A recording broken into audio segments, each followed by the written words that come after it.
ഭൂഗോളത്തിൻ്റെ സ്പന്ദനം കണക്കിലാണെങ്കിൽ പ്രിലിംസിൻ്റെ സ്പന്ദനം സീസാറ്റിലാണ്.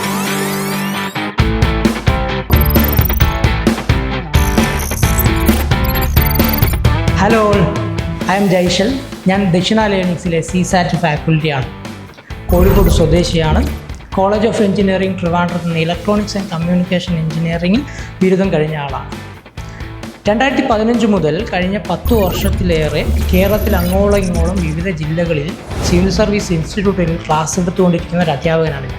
2020 ശേഷം സീസാറ്റിൻ്റെ സ്ട്രക്ചർ മാറി, ഡിഫിക്കൽട്ടി ലെവൽ മാറി. ഓരോ വർഷം കഴിയും തോറും ഇത് ചേഞ്ച് ചെയ്തുകൊണ്ടിരിക്കുകയാണ്. ഈവൻ 100 മാർക്കിൻ്റെ മുകളിൽ GS1 സ്കോർ ചെയ്ത സ്റ്റുഡൻസ് പോലും സീസാറ്റ് പേപ്പർ ഫെയിൽ ആവുന്നത് കാണാറുണ്ട്.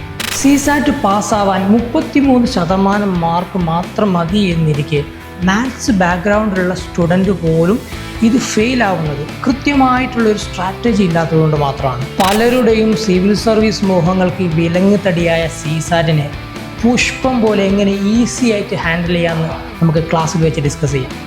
വെൽക്കം ടു ദക്ഷിണ ലേണിങ്സ്.